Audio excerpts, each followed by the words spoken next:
అందరికీ స్వాగతం అండి. ఈరోజు మనం 8వ తరగతి భౌతిక రసాయన శాస్త్రాలు 2వ పాఠమైనటువంటి ఘర్షణ పాఠం గురించి చెప్పుకుంటున్నాం. సో పాఠం అనేది మన టెక్స్ట్ బుక్లో ఎలా ఉందో దాన్ని కాకుండా మొదటి కాన్సెప్ట్గా చెప్పి తర్వాత టెక్స్ట్ బుక్లో ఉండేటటువంటి ప్రతి మాట గురించి మాట్లాడుకుందాం. ముందుగా మనం ఘర్షణ అంటే ఏంటి, ఘర్షణ అంటే ఏంటో ఒకసారి ముందుగా మనం చర్చించుకోవాలి. ఘర్షణ అంటే ఏదైనా ఒక వస్తువు అనేది ఒక తలం పైన ఉండేటట్టు వస్తువు చలనాన్ని ఆ తల ఉపరితలంగా నిరోధించినట్లయితే ఆ తలం ఉపరితలం ప్రయోగించిన బలాన్ని మనం ఘర్షణ అని చెప్తాం. అంటే మన పాఠ్యపుస్తకం చూసినట్లయితే మొదట ఒక బెంచ్ పైన ఒక పుస్తకాన్ని పెట్టడం, ఆ పుస్తకం పైన కొంత బలాన్ని ప్రయోగించే విధంగా మనం చెప్పడం జరుగుతుంది. అలా బలం ప్రయోగించేటప్పుడు ఆ పుస్తకం అనేది కొంత బలం వరకు అది కదలకుండా అలాగే ఉండిపోవడం జరుగుతుంది. తర్వాత ఆ వస్తువు కదలడం అనేది జరుగుతుంది. అంటే వస్తువు కదలకుండా ఆ బెంచ్ ఉపరితలం అనేది ఆ పుస్తకానిపై కొంత బలం ప్రయోగించిందని చెప్పడం జరుగుతుంది. దీన్నే ఘర్షణ బలం అంటామని మనకి టెక్స్ట్ బుక్లో ఇవ్వడం జరిగింది. అదేవిధంగా ఈ ఘర్షణ బలం అనేది ఎల్లప్పుడూ ఎలా ఉంటుంది, ఎంతవరకు ఘర్షణ ఎందుకు చేస్తుంది అని చెప్పడానికి ఒక ప్రయోగాల గురించి ఒకటి ఇవ్వడం జరిగింది. అదొకసారి చూద్దాం. ముందుగా ఘర్షణ గురించి మనం మాట్లాడుతున్నట్లయితే ఏదైనా వస్తువు పైన కేవలం ఘర్షణ బలం ప్రయోగ బలం ఉంటాయా, ఇంకేమైనా ఉంటాయా అంటూ లెసన్ 2వ పేజీలో ఉండడం జరిగింది. ఒక దీర్ఘచతురస్రాకారంలో ఉండేటటువంటి ఒక ఇటుని ఒక తలం పైన పెట్టామనుకుందాం. సో తలం పైన పెట్టేటప్పుడు తలంలో ఉండేటటువంటి ఇటుని పైన మొత్తం 4 రకాల బలాలు ఒకేసారి పనిచేస్తూ ఉంటాయి. ముఖ్యంగా వస్తువు అనేది భారాన్ని కలిగి ఉంటుంది కాబట్టి దాని భారం అనేది గురుత్వాకర్షణ వైపు పనిచేస్తూ ఉంటుంది. అదేవిధంగా తలం యొక్క ఉపరితలం అనేది వస్తువుని పైకి లిఫ్ట్ చేయడం ట్రై చేస్తుంటుంది కాబట్టి దానికి వ్యతిరేకంగా మనకి అవిలంబ బలం అనేది పనిచేస్తూ ఉంటుంది. అదేవిధంగా వస్తువు అనేది కదలడానికి ప్రయత్నించేటప్పుడు ఈ ఉపరితలం కూడా కొంత వస్తువు కదలనీయకుండా ఏం చేస్తుందంటే నిలుదల చేస్తుంది. ఈ విధంగా నిలుదల చేసే బలంగా మనం ఘర్షణ బలం అంటాం అనేది మనం పాఠ్యపుస్తకం ఇవ్వడం జరిగింది. దీని మీద ఉండేటటువంటి ప్రయోగాల గురించి చూసినట్లయితే ముందుగా ఒక బలపైన ప్రయోగాలు ఒక కప్పి అనేది బిగించాలి. ఈ కప్పికి ఆడించుకుంటూ ఒక దారాన్ని ఒక ట్రాలీ పైన మనకి ఆ ట్రాలీకి కట్టి అమర్చాలి. అదేవిధంగా ఈ దారం యొక్క కప్పి నుండి వచ్చే దారానికి ఒక బరువు వేసే హ్యాంగర్ మనం జోడించాలి. అదేవిధంగా మొత్తం అమరిక అయిన తర్వాత ఈ ట్రాలీ ఏదైతే మనం అమర్చామో ట్రాలీ పైన కొంత భారాన్ని మనం అంటే ఏదైనా ఒక వస్తువులు పెట్టాలి. వస్తువులు పెట్టి మొత్తం అమరికను మనం సిద్ధం చేసుకున్న తర్వాత ఇక్కడ ప్రతిసారి కూడా కొంత బరువులు వేస్తాం. అంటే ముఖ్యంగా మొదట 10 గ్రామ్స్, 20 గ్రామ్స్, 30 గ్రామ్స్ అదేవిధంగా క్రమంగా బరువులు మనం పెంచుతూ పోయినట్లయితే ట్రాలీ అనేది ముందుకు రావడం అనేది జరుగుతుంది. ట్రాలీకి వచ్చేటప్పుడు ట్రాలీపై ఉండేటటువంటి వస్తువు కూడా ముందు రావడం అనేది జరుగుతుంది. ఎందుకలా జరుగుతుంది అంటే ట్రాలీ పైన ఉండేటువంటి వస్తువు పైన ఈ ట్రాలీ ఉపరితలం అనేది ఘర్షణ బలం అనేది పనిచేయడం అనేది జరుగుతుంది. అందువల్ల ట్రాలీ అనేది బలవరంగా చూసుకుంటే చలనంలోకి వచ్చింది, కానీ ట్రాలీ పైన ఉండే వస్తువు మాత్రం ట్రాలీ పైగా చూస్తే నిత్య స్థితిలో ఉందని మనం చెప్పవచ్చు. ఇది ఎంతవరకు అర్థం జరుగుతుందో ఒకసారి పరిశీలిద్దాం. ఇలా క్రమంగా మనం బరువులు పెంచుతున్నట్లయితే ట్రాలీ అనేది నెమ్మదిగా ముందుకు వస్తూ చలనంలోకి వస్తుంది. ఆ చలనంలో మనకు మార్పు వస్తుంది. దాన్ని మనం ఏమని చేస్తాం, త్వరణం అంటాం. అంటే వస్తువు అనేది త్వరణాన్ని పొందుతుంది. అదే సమయంలో నిర్దిష్ట భాగం అంతా ట్రాలీ అనేది వేగాన్ని అందుకొని వెంటనే ట్రాలీ పైన ఉండే వస్తువు అనేది మనకి కాస్త వెనక వైపు జరగడం అనేది జరుగుతుంది. అంటే ఇక్కడ వచ్చేసరికి ట్రాలీ అనేది మనకి వేసేటటువంటి బరువుల వైపు కదులుతూ ఉంటే ట్రాలీ పైన ఉండే వస్తువు అనేది ఏమవుతుందంటే దానికి వ్యతిరేక దిశలో వెనక్కి కదలడం జరుగుతుంది. ఈ విధంగా 2 వస్తువులు కూడా చలనం పొందాయని చెప్పవచ్చు. 2 వస్తువులు చలనం పొందేటప్పుడు ఈ మొదటి వస్తువు ఉపరితలం మీద ఏదైతే ఉందో రెండో వస్తువుని కదలలేకుండా చేయడానికి ప్రయత్నిస్తుంది. ఆ బలాన్ని మనం ఏ బలం అంటామని ఘర్షణ బలం అంటాము అని టెక్స్ట్ బుక్లో మనకి ఇవ్వడం జరిగింది. ఎగ్జామ్ పాయింట్ ఆఫ్ వ్యూలో అయితే ఒక ట్రాలీ పైన ఉండేటటువంటి ఒక వస్తువు పైన ట్రాలీని లాగుతుండేటప్పుడు వస్తువు నిశ్చలంగానే ఉంది. అయితే ఇక్కడ ఏ బలం కారణం ఏంటుంది అని అడిగితే నేరుగా మనం చెప్పచ్చు, ఘర్షణ బలం చెప్పచ్చు. నిర్దిష్ట వేగంతో కానీ ట్రాలీని మనం ముందుకు లాగితే పైన వస్తువు వెనక్కి జరుగుతుంది. దీనికి కారణం ఏంటి అని అడుగుతాడు. కారణం వస్తువుపై పనిచేసే అవిలంబ బలం అని చెప్పవచ్చు. ఓకే, ఈ విధంగా మనం దీనికి సంబంధించినటువంటి వివరించవచ్చు. ఇక తర్వాత చూసినట్లయితే ఘర్షణ అనేది మనకి ఎన్ని రకాలుగా ఉంటుందో అనేది వ్యక్తం చేస్తూ ప్రశ్న కూడా చేయడం జరిగింది. అయితే మొత్తం ఒకేసారి చూసుకుందాం. ఘర్షణ బలం అనేది ముఖ్యంగా ఎన్ని రకాలుగా ఉంటుంది? ఘర్షణ బలం అనేది ముఖ్యంగా మనకి 4 రకాలుగా ఉంటాయని చెప్తాం. ఒకటి జారుడు ఘర్షణ. ఇలా మనకి ఘర్షణ బలాలు ముఖ్యంగా 4 రకాలు చెప్పుకుంటాం. జారుడు ఘర్షణ, దొరుడు ఘర్షణ, స్థైతిక ఘర్షణ, ప్రవాహి ఘర్షణ. ఒక్కొక్క దాని గురించి పరిశీలించినట్లయితే వల్ల జారుడు ఘర్షణ గురించి చూద్దాం. మనం మొదటి కృత్యం చేసేటప్పుడు ఒక బలపైన టేబుల్ పైన ఉండేటటువంటి పుస్తకాన్ని మనం కనిపించడానికి ప్రయత్నం చేద్దాం. ఇలా కనిపించేటప్పుడు వస్తువు అనేది ఆ బలపైన జారుతూ ముందు కదులుతూ ఉంటుంది. కాబట్టి వాటి మధ్య ఉండే ఘర్షణ బలాన్ని మనం ఏమంటామంటే జారుడు ఘర్షణ అంటాము. ఇక రెండవది స్థైతిక ఘర్షణ గురించి మాట్లాడుతున్నాం. స్థైతిక ఘర్షణ ఇది మనకి ఎగ్జామ్ పాయింట్ ఆఫ్ వ్యూ చూసుకుంటే దీనిపై ప్రశ్న అడగడానికి అవకాశం ఉంటుంది. స్థైతిక ఘర్షణ. స్థైతిక ఘర్షణ అంటే ఏమిటి? ఒక వస్తువు నిశ్చల స్థితిలో ఉంది అంటే ఆ స్థలానికి ఆ వస్తువుకి మధ్యలో మనకి ఏముందని చెప్పవచ్చు? స్థైతిక ఘర్షణ ఉంటుందని చెప్పవచ్చు. అయితే ఆ వస్తువుని చలనానికి ప్రభావితం చేసేంత వరకు కూడాను ఆ వస్తువు పైన స్థైతిక ఘర్షణ కలిగి ఉంటుందని చెప్పవచ్చు. దీనిపైన ఒక ఎగ్జాంపుల్ చూసుకున్నట్లయితే ఒక బలమైన వ్యక్తిని ఒక ఏ అనే వ్యక్తి కొంత బలాన్ని ఉపయోగించి దాన్ని కలపడానికి ప్రయత్నిస్తున్నాడు అనుకున్నాం. ఏ అనే వ్యక్తి ఈ బలమైన వ్యక్తిని కలపడానికి ప్రయత్నిస్తున్నాడు అనుకున్నాం. మొదట కొంత బలాన్ని ప్రయోగించాడు. ఫర్ ఎగ్జాంపుల్ ఒక 10 న్యూటన్ల బలాన్ని ఉపయోగించాలనుకున్నాం, వస్తువు కదలలేదు. మరి 20 న్యూటన్లు ఉపయోగించాలనుకున్నాం, వస్తువు కదలలేదు. 30 న్యూటన్లు వేసినప్పుడు కదలలేదు. అది 50 న్యూటన్ల బలం ప్రయోగించేటప్పుడు వస్తువు కాస్త కదిలింది అని కదిలింది అనుకుంటాం. అయితే ఈ వస్తువు అనేది ఎంతవరకు ఘర్షణ ప్రయోగించగలిగింది అంటే మనం ప్రయోగించిన బలాన్ని వ్యతిరేక దిశలో ఆ వస్తువు కూడా కొంత బలాన్ని మనకు ప్రయోగించింది. ఇలా వస్తువు అనేది ఈ తలానికి ఆనుకున్నటువంటి వస్తువు అనేది ఏమైందంటే కొంత ప్రతిచర్య బలాన్ని ప్రయోగించిందని చెప్తాం. దాన్ని మనం ఘర్షణ పిలుస్తాం. అయితే ఈ ఘర్షణ నిశ్చల స్థితిలో ఉండేటప్పుడు ప్రయోగించింది కాబట్టి ఇది స్థైతిక ఘర్షణ అంటాము. అయితే ఇక్కడ 4 సందర్భాల్లో చూసినట్లయితే 10 న్యూటన్లు మనం బలం ప్రయోగించేటప్పుడు ఆ వస్తువు కూడా 10 న్యూటన్ల బలాన్ని దానికి ప్రయోగించింది. 20 న్యూటన్లు ప్రయోగించినప్పుడు 20 న్యూటన్లను తిరోగమించేది. ఆ విధంగా చూసుకున్నట్లయితే ప్రతిసారి బలాన్ని పెంచుతూ ఉన్నట్లయితే కానీ చివరికి 50 న్యూటన్ల బలం వద్ద ఏమైందంటే చలనంలోకి వచ్చింది. కాబట్టి ఆ వస్తువు యొక్క ఘర్షణ హద్దు మనం 50 న్యూటన్లు అని చెప్పవచ్చు. అయితే ప్రతిసారి ఇంత ముందు ప్రయోగించే సందర్భాల్లో మనం ఎంత బలం ప్రయోగిస్తే అంతే బలం తిరిగి ప్రయోగించడం జరిగింది. అందుకే అంటే 10 న్యూటన్ల బలం చేసేటప్పుడు అది 10 న్యూటన్ల వ్యతిరేక దిశలో బలాన్ని ప్రయోగించేది. అంటే మనం ప్రతిసారి కూడా ఏ బలాన్ని ప్రయోగిస్తుంటే ఆ బలానికి ఆ వస్తువు అనేది సర్దుబాటు అయింది. అందుకే ఈ స్థైతిక ఘర్షణ మనం ఏమని చెప్తామంటే స్వయం సర్దుబాటు ఘర్షణ బలం అని పిలుస్తాం. ఓకే, పరీక్షలు చాలాసార్లు అడిగాడు. స్వయం సర్దుబాటు లక్షణం ఉండేటటువంటి ఘర్షణ బలం ఏదైనా అడిగాడు. సో మనం డైరెక్ట్గా చెప్పొచ్చు స్థైతిక ఘర్షణ అనేది. అయితే ఒక స్థైతిక ఘర్షణ అనేది ఏ విధంగా లెక్కిస్తామని చెప్పడానికి ఒక ల్యాబ్ యాక్టివిటీ ఇచ్చాడు. సో ఏంటది ఎలా చేద్దామని చూద్దాం. అంటే ఒక వస్తువు యొక్క స్థైతిక ఘర్షణని ఏ విధంగా మనం లెక్కిస్తామని చెప్పడానికి పాఠ్యపుస్తకంలో ఒక ఎగ్జాంపుల్ ఇవ్వడం జరిగింది. ఏంటంటే ముందుగా ఒక ఇటుక ముక్కను తీసుకోమన్నాడు. సో ఇటుక ముక్కను తీసుకొని దానికి ఒక స్ప్రింగ్ బ్యాలెన్స్ సాధారణంగా మనకు తెలియాలి. ఎందుకంటే స్ప్రింగ్ బ్యాలెన్స్ ద్వారా మనం బలాన్ని ఈజీగా మనం మెజర్ చేయొచ్చు. సో ఒక స్ప్రింగ్ బ్యాలెన్స్ ని దీన్ని ఎక్కించి రెండో వైపు వచ్చేసి మనల్ని లాగమంటూ చెప్పడం జరిగింది. సో స్ప్రింగ్ బ్యాలెన్స్ అనేది సాధారణంగా రీడింగ్ అనేది న్యూటన్లో ఉంటుంది, లేదా కొన్ని ప్రత్యేక సందర్భాల్లో కిలోగ్రాము భారంలో కూడాను మనం చూడడం జరుగుతుంది. న్యూటన్ కిలోగ్రామ్ భారం అన్న మనకు ఒకటే.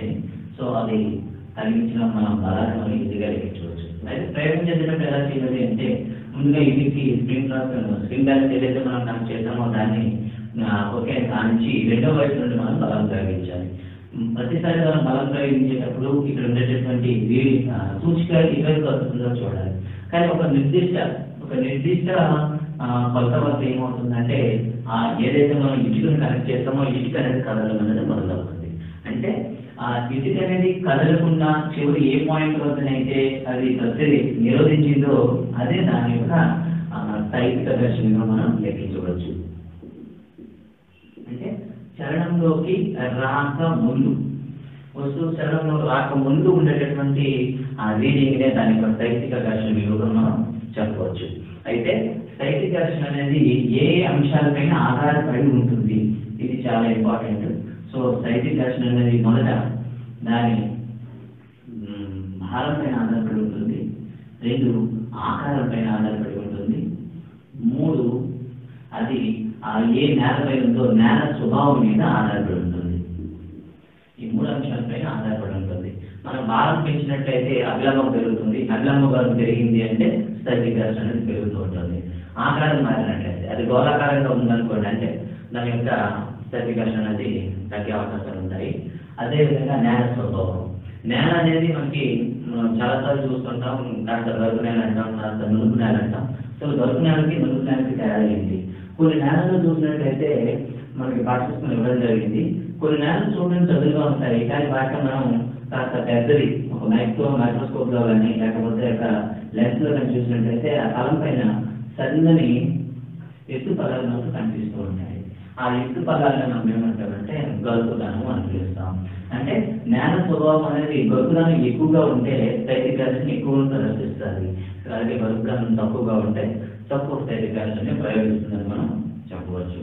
ఈ విధంగా ఘర్షణ బలం అనేది ఏ అంశాలపైన ఆధారపడి ఉంటుంది? 1 భారం, 2 ఆకారం, 3 నేల స్వభావం మీద ఆధారపడి ఉంటుంది. అయితే ఏ స్వభావాలపైన ఆధారపడి ఉండదు.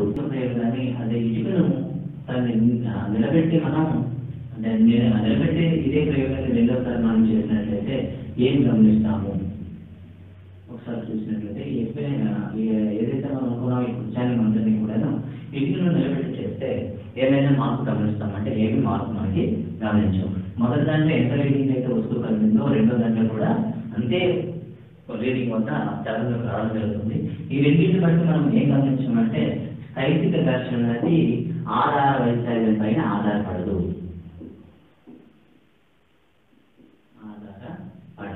ఇది మనం తెలుసుకోవాలి. స్థైతిక ఘర్షణ అనేది ఎప్పుడు కూడా దేని మీద ఆధారపడదు, ఆధార వైశాల్యం పైన ఆధారపడదు అని చెప్పవచ్చు. సో ఇక్కడ మనకి ఎగ్జామ్ పాయింట్ ఆఫ్ వ్యూలో మనకి ఇబ్బంది పెట్టిన స్థైతిక ఘర్షణ ఎక్కువ పాయింట్ రావడానికి అవకాశం ఉంటుంది.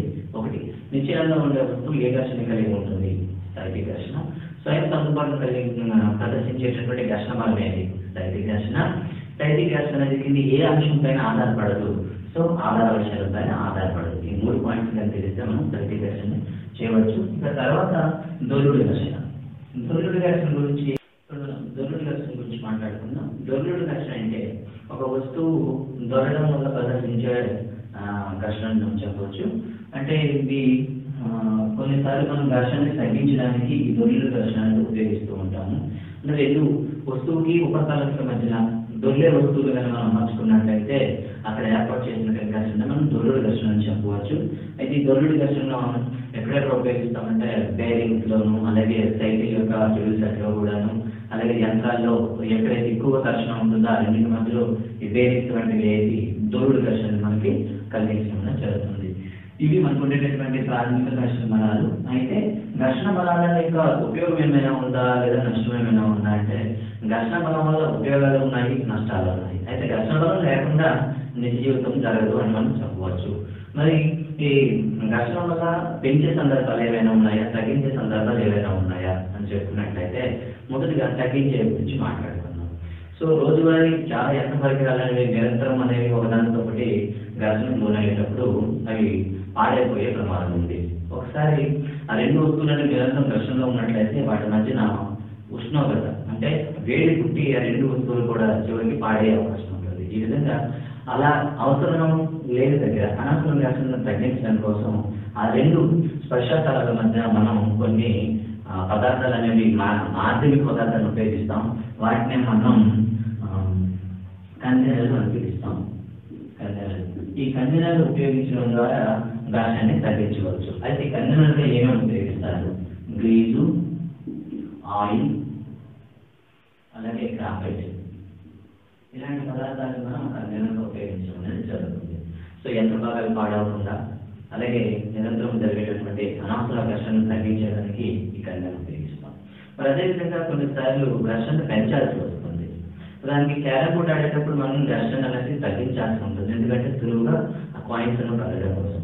అదే ఒక వెయిట్ లిఫ్టింగ్ ఛాంపియన్ ఉన్నాడు అనుకోండి, ఆ భారాన్ని ఎత్తాలనుకుంటే చేతులు ఎట్టి పరిస్థితులు కూడా స్లిప్ అవ్వకూడదు. అందుకోసమే వాళ్ళు ఏం చేస్తారంటే ఒక పౌడర్ని చేతులు రాసుకుంటారు. ఆ పౌడర్ ఏం చేస్తుందంటే ఘర్షణ బలాన్ని పెంచి ఆ చేతుల నుండి ఆ వస్తువు జారిపోకుండా కాపాడుతుంది. ఈ విధంగా ఘర్షణ పెంచాలి, ఘర్షణ తగ్గించాల్సిన అవసరం ఉంటుంది. అలాగే మనం నిత్య జీవితంలో వేసుకునేటటువంటి షూ కానీ అలాగే స్లీపర్స్ కానీ చూసినట్లయితే కిందన కొన్ని డిఫరెంట్ మెయిన్ స్ట్రక్చర్స్ అనేవి ఉంటాయి. ఎందుకు ఎలా ఉంటాయి అంటే అవి మన ఆధార వ్యవస్థ మన ఆర్గన్ ఉండేటటువంటి ఘర్షణ పెంచడానికి, ఆ ఘర్షణ పెంచి మనం తేలిక నడవడానికి సపోర్ట్ చేస్తుంటాయి. అలాగే వాహనాలు చూసినట్లయితే డిఫరెన్స్ డిజైన్ కనిపిస్తుంటాయి. ఆ డిజైన్ అనేది అరిగిపోయిన వెంటనే మళ్ళీ కొత్తవి వేసుకోవాల్సిన అవసరం ఉంటుంది. కారణం ఏంటంటే వాటి మధ్య ఘర్షణ బలం ఉంటుంది. కష్టంగా ఉన్నట్లయితే వాహనం అనేది తేలిక ముందు కలుగుకోవడం జరుగుతుంది. ఇక తర్వాత చివరి ప్రవాహ ఘర్షణ. ప్రవాహ ఘర్షణ గురించి మనం ఒకసారి మాట్లాడుకుంటే ప్రవాహులు అని వేటి అంటారు అంటే సాధారణంగా వ్యాపారాలు చలిస్తాయి, ప్రవాహాలు అనేవి ప్రవహిస్తాయి. ప్రవహించే వాటిని ప్రవాహాలు అని చెప్తాం. ఉదాహరణకు గాలి మరియు ద్రవాలు. గాలి కాదు ఇక్కడ వాయువులు అని చెప్పవచ్చు. వాయువులు, ద్రవాలు ఈ రెండు కూడా మనకి ప్రవాహాలు అని చెప్తూ ఉంటాం. అయితే ప్రవాహాలు కూడా ఘర్షణ కలిగిస్తాయి అని చెప్పడానికి టెక్స్ట్ బుక్ లో యాక్టివిటీ ఇచ్చారు. ఒక గ్లాస్ లో వాటర్ తీసుకొని దాంట్లో స్పూన్ తో బాగా కలిగి పెట్టమన్నాడు. పెట్టి స్పూన్ ని తీసేయమన్నాడు. కాసేపు వరకు ఏమవుతుందంటే లిక్విడ్ అనేది అలా తిరుగుతూ ఉంటుంది. కాసేపటికి ఆగిపోవడం ఉంటుంది. ఎందుకలా ఆగిపోతుంది అంటే గ్లాస్ గోడల వెంబడి ఈ లోపల ద్రవం అనేది తిరుగుతుండేటప్పుడు ఈ గోడలు అనేది ద్రవం మీద కలిగించేటటువంటి ఘర్షణ. ఆ లోపల ఉండేటటువంటి గాజు గోడలు లేదా గ్లాస్ గోడలు లేదా కంటైనర్ గోడలు ఆ ద్రవం పైన కొంత ఘర్షణ ప్రదర్శిస్తాయి. ఆ ప్రదర్శన చేయడం వలన ఆ వాటర్ అనేది కాసేపటికే మళ్ళీ స్టేబుల్ గా రావడం అనేది జరుగుతూ ఉంటుందని చెప్తాం. ఈ విధంగా ప్రవాహాలు కలిగించేటటువంటి ఘర్షణ కాబట్టి వీటిని ప్రవాహ ఘర్షణ అంటారు. వీటిని ప్రవాహ ఘర్షణ అంటారు. ఈ ప్రవాహ ఘర్షణనే డ్రాగ్ అని కూడా పిలుస్తాము. ప్రవాహ ఘర్షణని డ్రాగ్ అని పిలుస్తాము. అయితే ఈ ప్రవాహ ఘర్షణ అనేది ముఖ్యంగా ఏ అంశాలపైన ఆధారపడి ఉంటుంది, ఇది మనకు చాలా ఇంపార్టెంట్. ఒకటి ప్రవాహంలో చేస్తున్నటువంటి వస్తువు ఆకారం మీద ఆధారపడి ఉంటుంది. సో ప్రవాహం వస్తువు ఆకారం మీద ఆధారపడి ఉంటుంది ప్రవాహ ఘర్షణ. అందుకే పక్షులు కానివ్వండి, విమానాలు కానివ్వండి లేదా నౌకలు కానీ నిర్మించేటప్పుడు ఘర్షణ తగ్గించుకునే విధంగా తయారు చేయడం అనేది జరుగుతుంది. అలాగే పక్షి ఆకారాన్ని ఆధారం చేసుకుని విమానం, చేప ఆధారంగా చేసుకుని నౌకలను కూడా మనకి తయారు చేయడం అవుతుంది. ఇక రెండు ప్రవాహి వేగం.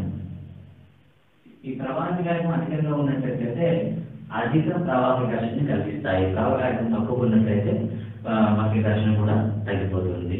ఇక మూడవది వచ్చి ప్రవాహి స్వభావం. ప్రవాహి స్వభావం అంటే ఇక్కడ అక్కడ ఉండేటటువంటి దాన్ని ఏమంటాం, దాని యొక్క చిక్కదనం కానివ్వండి లేదా పలచదనం కానివ్వండి మనకి ఇందులో మనం తీసుకోవచ్చు. అంటే కాస్త డెన్సిటీ ఎక్కువగా ఉండే లిక్విడ్ తీసుకున్నట్లయితే అది ఎక్కువ ఘర్షణ కలిగజేస్తుంది, తక్కువ ఉన్నట్లయితే తక్కువ కలిగజేస్తుంది. ఈ విధంగా మనకి ఘర్షణ బలం గురించి మనం చెప్పుకోవచ్చు. ఇందులో కీ పాయింట్స్ అనేవి కూడా మీకు హైలైట్ చేయడం జరిగింది. సో ఇది మనకి 8వ తరగతిలోనే 2వ పాఠం ఘర్షణ పాఠం. ఈ ఘర్షణ పాఠం సంబంధించినటువంటి కంప్లీట్ నోట్స్ అనేది కింద వీడియో డిస్క్రిప్షన్ లో ఇవ్వడం జరుగుతుంది. అలాగే ఎగ్జామ్ అనేది కూడా తొందరగా పోస్ట్ చేస్తాము. సో మా వీడియో మీకు నచ్చినట్లయితే మీకు షేర్ చేయండి. మీకు మరిన్ని అప్డేట్స్ కావాలంటే సబ్స్క్రైబ్ చేయండి. మీకు ఏమైనా సందేహాలు ఉంటే కామెంట్స్లో పెట్టండి. కామెంట్స్ ఖచ్చితంగా పెట్టండి. మీ కామెంట్స్కి ఖచ్చితంగా నేను సమాధానం